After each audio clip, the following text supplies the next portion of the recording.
Welcome again our student classes. So I will clear you what is the difference RAM and ROM memory. So why the important RAM and ROM?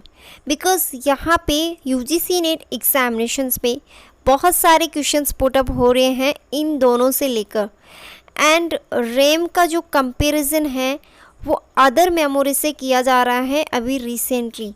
सो मैं आपको बता दूँ, ये जो chapter है, ये जो टॉपिक है बहुत ही ज़्यादा इम्पोर्टेंट है। This is the most important and ये 5 स्टार कह सकते हैं कि ये टॉपिक है जिसको आपको मिस नहीं करना है। So let's we start. First of all, RAM की फुल फॉर्म क्या होती है? Random access memory. Okay, random access memory, इसको क्या बोला जाता है? Random access memory. Okay, so ROM को क्या बोला जाता है? Read only memory. And RAM क्या होता है आपका? डाटा इज़ वॉलेटाइल, मतलब सीधा सीधा इसका मतलब है अस्थायी। डाटा क्या होता है आपका?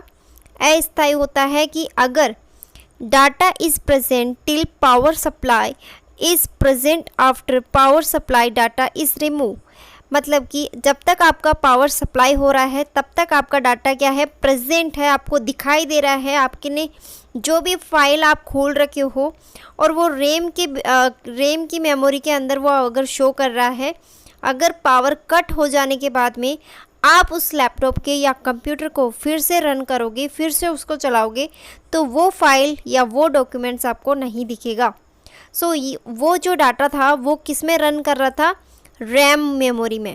जब आपका रैम मेमोरी में ऐसा डाटा रन कर रहा होता है, तब आपका पावर सप्लाई कट हो जाने के बाद में और कंप्यूटर को रीस्टार्ट करने के बाद में आपका वो जो फाइल है या डॉक्यूमेंट्स है, जो प्रेजेंटेशन है, वो आपको शो नहीं करेगा। और यहाँ पे सबसे बड़ा डिफरेंस यही है रैम एंड रोम में, क्योंकि रोम क्या है आपकी? रोम यहाँ पे है non volatile memory. Non volatile memory, देखो ये जो दो वर्ड मैं आपको दे रही हूँ यहाँ पे, यूजीसी नेट हमेशा वर्ड के साथ में ही खेलता है। This is the volatile and non volatile. ये दो वर्ड ऐसे हैं जो स्टूडेंट्स को इजी वे में कंफ्यूज करते हैं। देखो यहाँ पे वॉलेटाइल है, बट यहाँ पे इसका मतलब होता है अस्थायी, और ये क्या है? नॉन वॉलेटाइल, तो इसका मतलब होता है स्थायी। ठीक है, तो आपका रोम क्या है? Non volatile memory.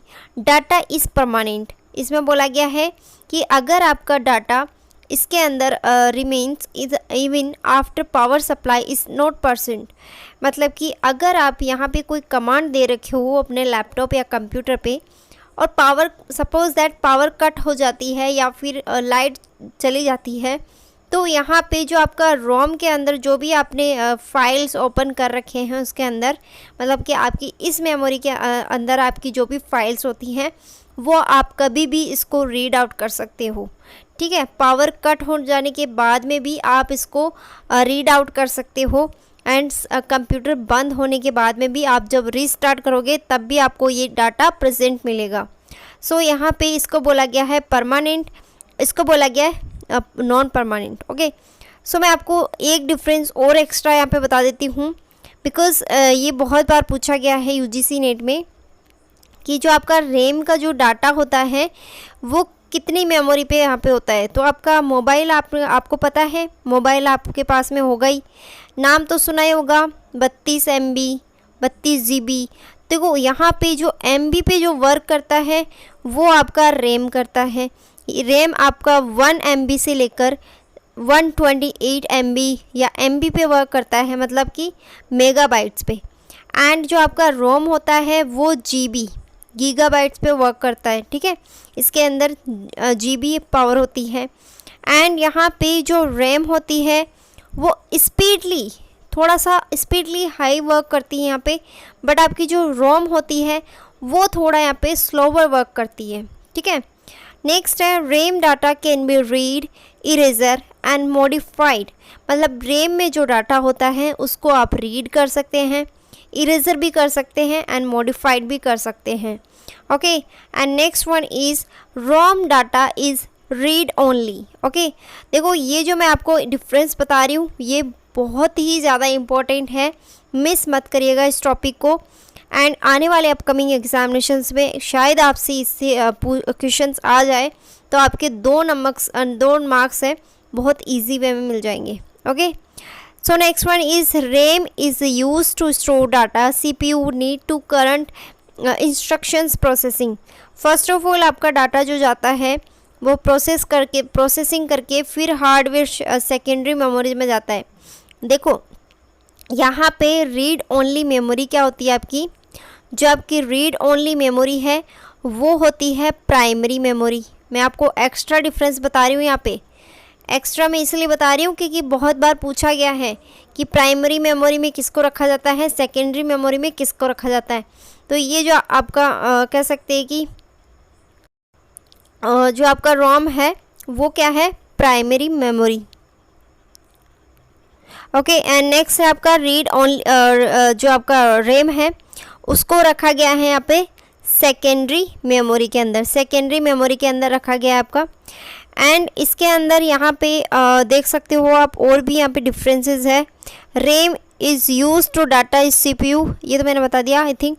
यहाँ पे RAM memory is a large and high capacity, ये थोड़ा लार्ज एंड हाई कैपेसिटी का होता है। एंड यहाँ पे ये जो रोम है ये generally small and low capacity की यहाँ पे होती है। ठीक है, जो आपकी रैम है थोड़ा एक्सपेंसिव होती है एंड आपकी जो रोम है वो क्या होती है, थोड़ी चीप होती है। ठीक है, तो आई थिंक आपको बहुत ज़्यादा क्लियर हो गया होगा यहाँ पे डिफरेंस देख के कि रोम क्या है, रैम क्या है, कौन सी मेमोरी रैम है और कौन सी मेमोरी रोम है। सो प्राइमरी मेमोरी आपकी रोम है, सेकेंडरी मेमोरी रैम है। तो देखो यहाँ पे जो आपकी रोम होती है, रोम मेमोरी, वो मदरबोर्ड पे स्थायी रूप से लगी होती है। एंड यहाँ पे अगर आपकी जो लाइट है, पावर है, कट होने के बाद में भी आप इसको रीड आउट कर सकते हो। This is the ROM memory. Thank you so much for watching this video. And मैं आपको हमेशा ही इम्पोर्टेंट क्लासेस प्रोवाइड करवाती हूँ। बहुत जल्दी आपके लिए लाइव क्लासेस का यहाँ पे कर रहे हैं, लाइव क्लासेस भी आपके लिए बहुत जल्दी लाया जाएगा। एंड आपको बता दूं कि मैं online and offline classes provide करवाती हूँ। सो मेरे पास में सिर्फ और सिर्फ आपको पढ़ाने के लिए या तो मॉर्निंग में या फिर इवनिंग में टाइम रहेगा। And thank you so much for watching this video and please share with your friends.